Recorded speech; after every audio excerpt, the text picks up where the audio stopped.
apalagi yo uas yang belum lah. Apa nih? Ahlak tasawuf. Oh iya, ahlak tasawuf punya video. eh Mulai. Halo guys, assalamualaikum warahmatullahi wabarakatuh. Minum dulu. Nah, baik, perkenalkan, nama saya Muhammad Rangga. Saya dari Fakultas Syariah jurusan Hukum Ekonomi Syariah dengan NIM 2101020401115. Pada kesempatan kali ini saya ingin membuat video untuk memenuhi tugas ujian akhir semester saja, yaitu tugas membuat video oleh Ibu Rabiatul Adawiyah, yaitu membuat video akhlak tasawuf yang berkaitan dengan akhlak tasawuf selama pembelajaran sidin. Baik, di sini saya akan membahas tentang sejarah perkembangan tasawuf. Nah, kita masuk ke latar belakang terlebih dulu. Kehidupan tasawuf sebenarnya tumbuh dan berkembang bersama dengan tumbuh dan berkembangannya agama Islam sejak mulai zaman Nabi Muhammad SAW.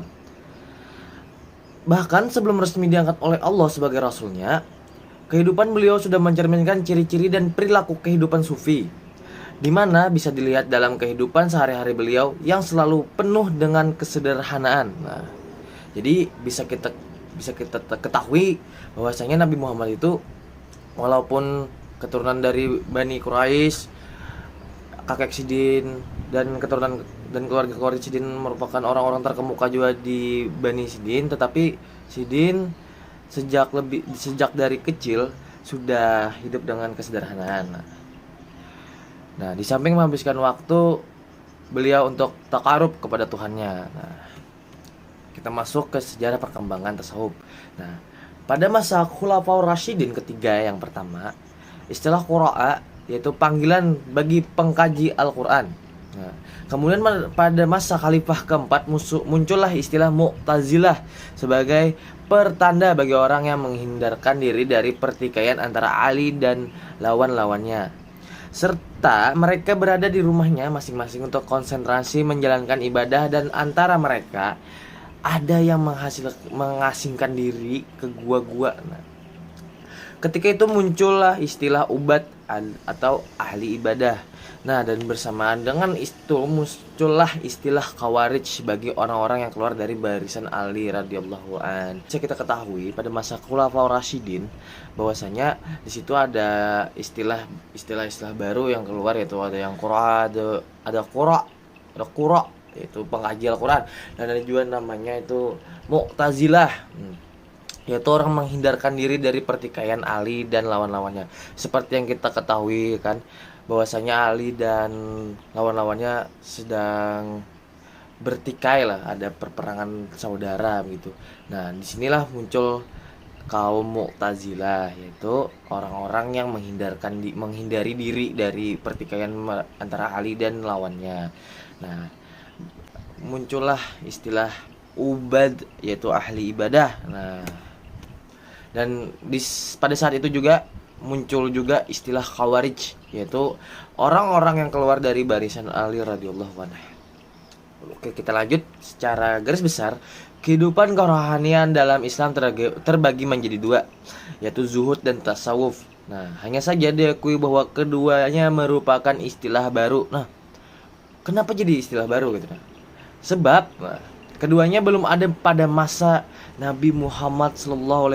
Nah, jadi kita ketahui bahwasanya zuhud dan tasawuf itu pada masa Nabi Muhammad belum ada nih, kawan-kawan. Makanya di sini dikatakan baru. Terus tidak terdapat dalam Al-Quran. Sudah tidak ada di zaman Nabi dan tidak terdapat dalam Al-Quran. Nah, kecuali zuhud yang disebut sekali dalam surah Yusuf ayat 20. Istilah populer pada masa beliau adalah sahabat sebagai panggilan kehormatan bagi pengikutnya. Nah, ketika beliau bersama para sahabatnya hijrah ke Madinah, beliau di sini ya Nabi Muhammad ya, kawan-kawan. Nah, maka ada istilah baru yang muncul yaitu muhajirin dan ansor. Nah, FYI ya, kawan-kawan, sedikit dari informasi. Muhajirin dan ansor ini merupakan sebuah kaum. Muhajirin adalah orang-orang yang berhijrah bersama Nabi Muhammad dari Mekah ke Madinah, dan Ansor adalah orang-orang yang menerima yaitu orang-orang Madinah yang menerima orang-orang Muhajirin itu. Sedikit. Nah, ada pula kelompok yang selalu meratapi kesusahan dan kepedihannya. Nah, mereka disebut bukain. Lebih jauh lagi berkembang istilah baru yaitu kasos atau pendongeng, atusok yaitu ahli ibadah, rabbaniyin yaitu ahli ketuhanan, dan sebagainya. Mungkin rabbaniyin di sini ya, kalau pada masa sekarang itu orang-orang yang bertauhid lah. Mungkin baik, next. Sebagaimana telah diketahui bahwa sejarah Islam ditandai dengan peristiwa tragis, yaitu pembunuhan terhadap Khalifah Utsman bin Affan radhiyallahu anhu. Dari peristiwa itu terjadi kekecewaan dan kemerosotan akhlak. Nah, jadi pada mulanya tasawuf merupakan perkembangan dari pemahaman tentang makna institusi-institusi Islam sejak zaman sahabat dan tabi'in. Kecenderungan pandangan orang terhadap ajaran Islam secara lebih analitis mulai muncul. Jadi tasawuf ini merupakan perkembangan dari pemahaman institusi Islam. Nah, jadi institusi Islam itu dikembangkan oleh orang-orang sejak zaman sahabat dan tabi'in. Kecenderungan pandangan orang terhadap ajaran Islam secara lebih analitis mulai muncul. Nah, pada masa sahabat dan tabi'in, orang-orang ini bisa dibilang mulai analitik tuh lebih seperti kritis lah, yaitu lebih menganalisis, lebih mengkaji lagi lah apa itu kerohanian dan apa itu makna institusi yang dibawa oleh Nabi. Minum dulu ya guys. Oke, lanjut. Ajaran Islam mereka dapat dipandang dari dua aspek, yaitu lahiriah atau seremonial, lahiriah seperti kita, dan aspek batiniah yaitu kejiwaan, spiritual. Nah, atau aspek luar dan aspek dalam. Pendalaman dan pengalaman aspek dalamnya mulai terlihat sebagai hal yang paling utama, tentunya tanpa mengabaikan aspek luarnya yang dimotivasikan untuk membersihkan jiwa. Nah, kita lanjut ke masa perkembangan tasawuf. Ada 3 masa di sini. Yang pertama ada masa pembentukan yaitu abad ke-1 dan abad ke-2. Nah, pada abad 1 Hijriah di sini, bagian kedua, lahirlah Hasan Basri, wafat pada 110 Hijriah. Di sini ada gambarnya. Ajaran khauf mempertebal takut kepada Tuhan. Begitu juga tampil ke muka guru-guru yang lain yang dinamakan qori. Mengadakan gerakan 4 memperbarui hidup kerohanian di kalangan kaum muslimin. Kita masuk ke masa kedua yaitu masa pengembangan, yaitu abad ke-3 dan ke-4 Hijriah. Yaitu tasawuf pada abad ke-3 dan ke-4 Hijriah ini sudah mempunyai corak yang berbeda sama sekali dengan tasawuf pada abad sebelumnya. Pada abad ini tasawuf sudah bersorak kefanaan, ekstase fana, yang menjurus ke persatuan hamba dan khalik. Nah,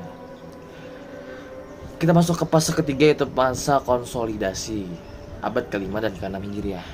Tasawuf pada abad ini cenderung mengadakan pembaruan ya. Nah, jadi pada masa pembentukan dan masa perkembangan itu, di masa konsolidasi ini diadakan pembaruan, itu dikaji ulang, terus diperbaiki. Nah, di situ yakni dengan mengembalikan kepada landasan Al-Qur'an dan Sunnah. Nah, yang dulunya memakai intuisi dan sekarang kembali lagi di masa konsolidasi ini yang pada abad ke-5 dan ke-6 itu menggunakan Al-Qur'an dan Sunnah landasannya. Ada juga tokoh Al-Quraisy dan Al-Harawi dipandang sebagai tokoh sufi yang menonjol pada saat ini. Nah, ini yang ini membentuk tasawuf Sunni. Oke, sekian dari saya tentang penjelasan perkembangan tasawuf. Ya, singkat sih, tapi semoga bermanfaat. Saya tutup. Wassalamualaikum warahmatullahi wabarakatuh.